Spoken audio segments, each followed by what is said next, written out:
Welcome, ITN friends. I'm Brett with InTheNow magazine, sitting with Rick from Adelitas Way. If you're not in the now, you're not in nothing, motherfucker. That's it. You got it. Hey, Rick, appreciate you taking the time today to talk with us. All right, so you guys are currently on the Snowcore tour right now with Flyleaf. How's that going so far? It's been fantastic. You know, the shows have been great, and you know, really, I think, you know, coming into this tour, you know, I was explaining this earlier, like people can't wait to write your eulogies in the music business. Like, they can't wait to say, like, oh, that's an all right tour, that's this and the other thing, or that, you know, when we were getting ready to do this tour, we felt really good about this tour, but I love seeing that this tour is doing better than even anybody expected it to do. You know what I mean? Like, the houses have been great, the crowds have been fantastic, and the shows have been fantastic. Awesome. Glad to hear it. And so Rick, tell us, in March you guys have a new EP coming out. Yep. So kind of tell the fans out there a little bit about the EP, what's going on with that. You know what, I'm not even gonna talk about it, because I'm just gonna let you guys hear it. Really. I talked about Stuck a lot, and then the whole thing ended up being a fucking disaster. So why was it a disaster? Because we had to deal with a lot of outside. You know, look, at the end of the day, I love the songs we wrote on that record, but the 2 years of doing it wasn't very fun. It was a lot of, the record label put a lot of pressure on us, and then they didn't help us. So it was kind of a brutal process. But I was very excited for that album. I talked about it a lot. I talked it up, and then it was our you know, it didn't define us. So now I'm not going to say shit about this next record, the EP. I'm just going to let you guys hear it and be blown away by the songs. You're just going to wait on the crowds, huh? Yeah. Well, I guess that's one of the things, though. I mean, obviously you guys were with a particular record company before this. Didn't go so well, but now you're independent. Is that correct? Well, I don't want to say it didn't go so well, because we were there for 7 years, and for the first 2 albums, we had a great team. They loved us. They gave us attention. They let us be us. They let us do our thing.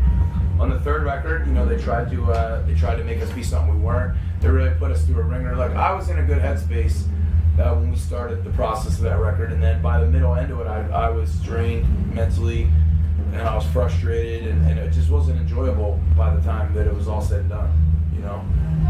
Absolutely. I can understand, obviously, the old ways of the record company. So we're looking forward. It's invigorating to be able to do the thing, you know, like, the record company is always, the number one thing that stressed us out is they've always been a roadblock to getting our music heard. That's the big thing. It's not about the songs always or about what they're doing for us. It is sometimes, but in this particular instance, we wanted to release music. We didn't put music out for like 2 or 3 years. We wanted to release music, and for no reason, they roadblocked the release of music to your fans. Now that we're doing things the way we want to do it, we can release more music to our fans now than ever, and that's something that really excites us. So explain to the fans out there about the new EP coming out, though. I mean, you know, where'd you get the influence for the new EP? Life, man. It's from life. Everything we do is from life. If you're not, you know, I've always just written about what I've been going through or what we're going through, and the EP is no different. You know, you're not going to hear.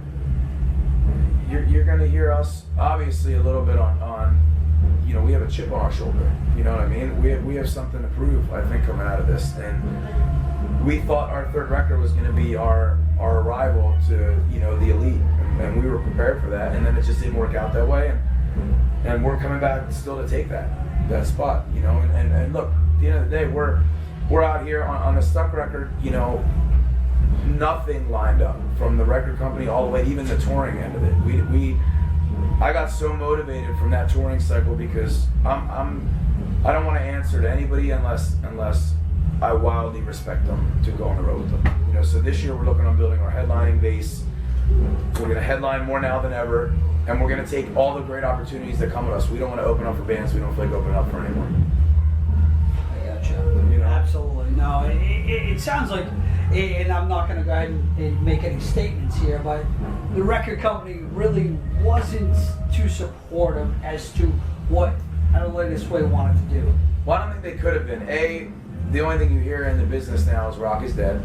So when you're a major corporation, you know, when McDonald's is hearing that the McChicken sandwich ain't selling good, they take it off the fucking menu. You know what I mean? They're saying rock is dead. In every big corporation that's making music, rock is dead, rock is dead, rock is dead. We had listened to that for an entire 2 years. The entire time we're making our album cycle, they're like, rock is dead, rock is dead. You know how good that felt? It felt awful. So they didn't support it on that end, and also they didn't support it because there was no one even there. But by the time our album came out, our whole staff was already let go. You know, it was already us just there doing A lot of changes. Yeah, too many changes, bad timing.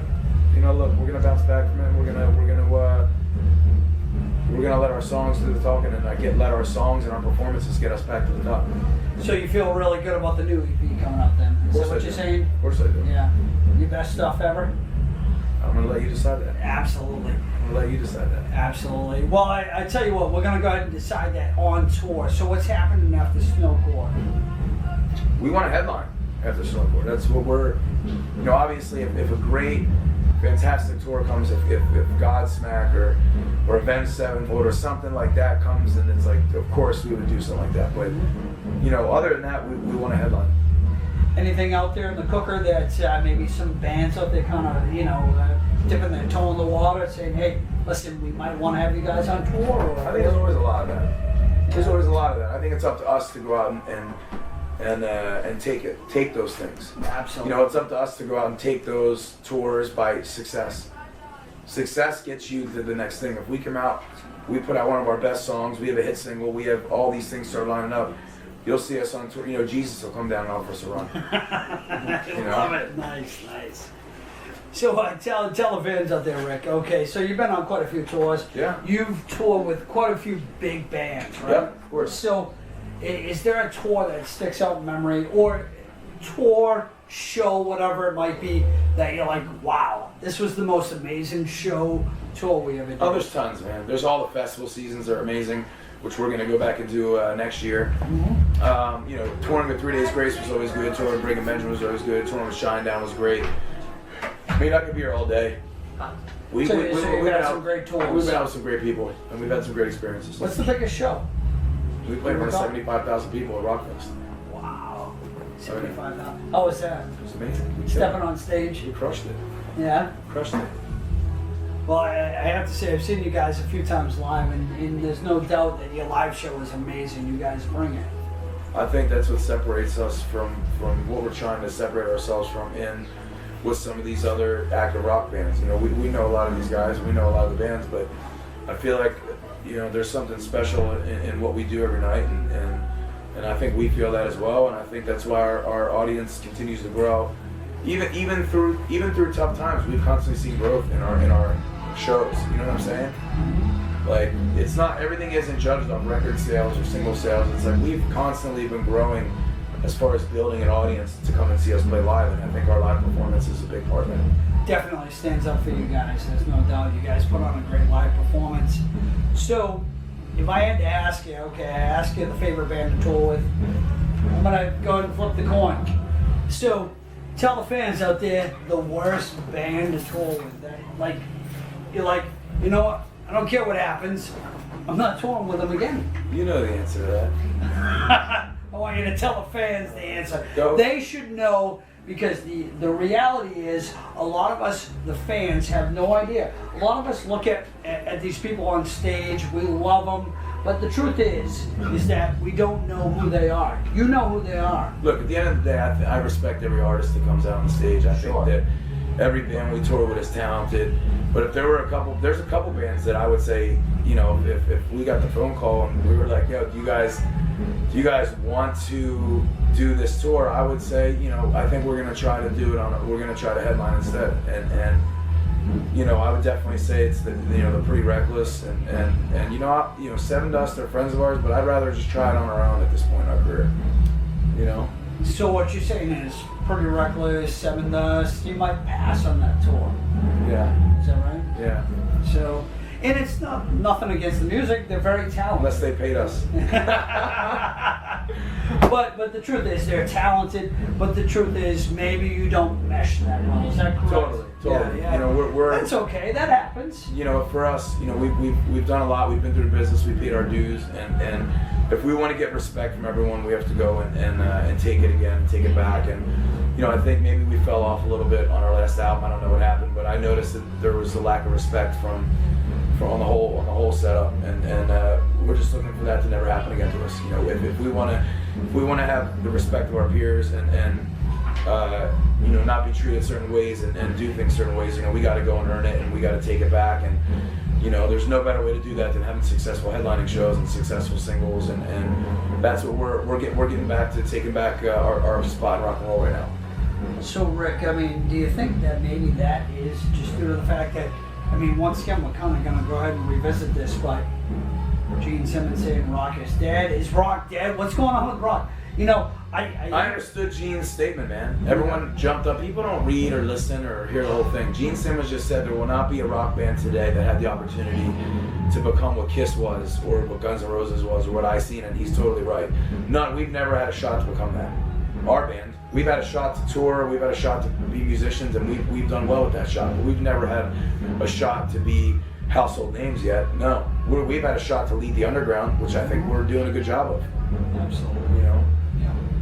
No, it's definitely, it's got to be much more difficult today than it was back about 30 years ago. You have no idea. No, I don't. No idea. That's why we have to tell the fans. It is very difficult. Go out and buy the music. It's harder now than ever. Buy the music. You have to buy the music. It's harder now than ever, but the position we're in, I feel almost a bit reinvigorated. I feel a bit like I have a new, I'm excited again. You know what I mean? Like, I've always been excited, but I'm really excited. It's a challenge. And it's a challenge. Yeah, that's great. So, Rick, 2 bands that exist today that you would love to tour with. 2 bands. They have to exist today. Who's out there that Adelitas Way has to tour with? Metallica, definitely, because I think I'm trying to go off of not as much as a fan, I'm trying to do the middle line of business, and because I think Metallica fans, if we played the right set, would love us. You know what I mean? They would be like, this band throws down. I mean, I'm sure there'd be a couple beer bottles getting thrown, because that's how diehard fans any band is. But they're older now. Metallica, definitely. And then,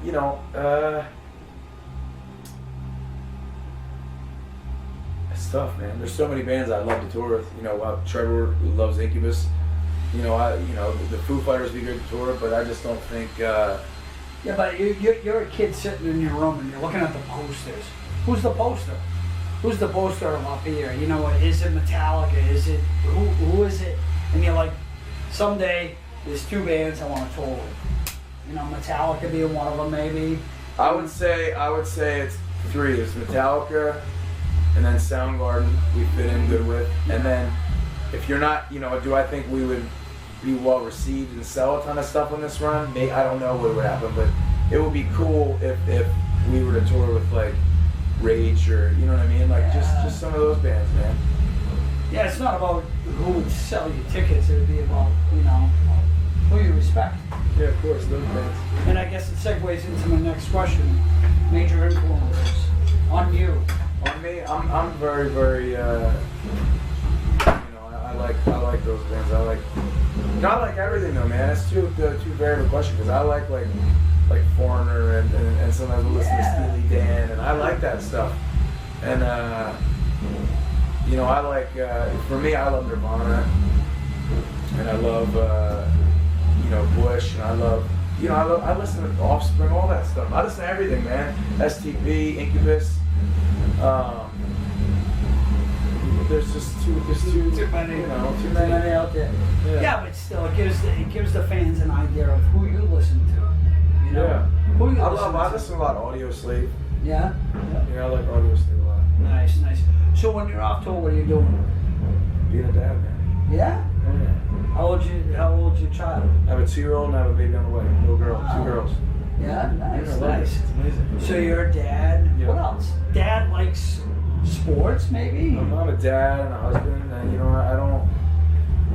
You're not watching the ball game? I do sometimes. No, man, I do family stuff, and then sometimes I'll have parties for like some UFC stuff, and I don't know, man.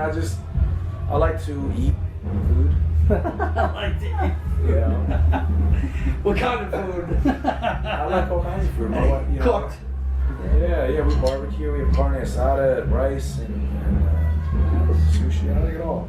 Awesome. Yeah, man. I got a little kid to share the fruits of the world with. She has to try some of these things, Awesome. I love it. If I'm the first person to give her ice cream, she's gonna love me forever, Hey, listen, the fans out there, I don't know, maybe they know, maybe they don't.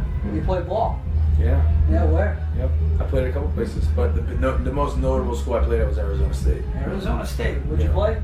I was a third baseman and a pitcher. Look at that, huh? Yeah. Jeez, that would, Yeah. you know, That's we're a good. musician, we're a ball player. That's awesome. I was a very good baseball player, very good my whole Yeah. life. Most people in my neighborhood are finally just starting to know me as being a musician now, Yeah. because I was always the baseball player. Really? That was that baseball player. He was good, yeah. Yeah. Okay, what happened there? I turned into a punk teenager. My vision started going a little bit. Yeah. You know, punk teenager really killed it. You know, when you're 19 years old and you're young and you spend your whole life playing baseball, you know, you want to be around girls. You don't feel like running 6 miles a day, going to class all day, going back and lifting weight. I mean, college sports are tedious, man. It's like 6 in the morning, you're waking up for the first practice, then you're going to class all day, then you're going to second practice, then you're in the weight room all night, then you get back up and do it again. That's 6 days a week. Any potential to make the major leagues, you think? Could I? Yeah. Potentially, yeah. Yeah. I'm not going to say yes because I didn't do it. So, Yeah, right. could I have? Still, There's a yeah, chance. Of you course. can judge yourself. I have the talents too. If I would have just kept working hard and shut up, I could have did something. But you're still a big fan. You know, because even the worst player in the major league makes $900,000 a year. Not a bad gig, right? I'd be like a utility player making $900,000 a year. I'd be happy. Why not? I'll take that. You know. Yeah. So, but so anyways, who's your favorite teams out there? I'm all Philadelphia, man. Oh man. All Philadelphia all day. We're here in New England. Sorry, folks. Yeah. It's tough to love the Patriots, huh? Come on, how can you Tough hate to, the did you Patriots? like them in the 80s? You know what? I love them now. I'm sure you do. Who's your favorite team? Yeah, I really love the Bulls when Jordan was there. Right. Did you? I love the 49ers back. What about now? You like the Bulls now with Noah and Rose? Yeah. So, You know. that's awesome. So, hey, listen, Rick. Anything final for the fans out there? What do you want to tell them? Aspiring bands, whatever it is. You know, come on. I mean, truthfully, a lot of people look from the outside in, and they don't understand what it takes to be a true musician. You know, what do you got for the fans out there? It takes sacrifice all around. Yeah. Financially, life-wise, I mean, it's a sacrifice nonstop. But the rewards feel pretty great, man. There's times where you're down, there's times where you're up, there's times where you feel like a little kid, man. You know, because so much is happening, and there's times where you feel like you're down in the dumps.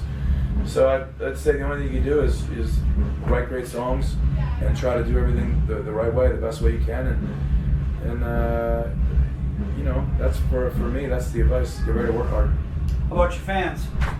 Fans, I love the fans. I want you guys to keep pledging to our cause. You know, I don't have to answer to no dinosaurs Pledge and music? suits. Yeah, I don't want to answer Yeah? no suits no more. I'm tired of getting phone calls from 5 different people on one fucking song I wrote that's a demo.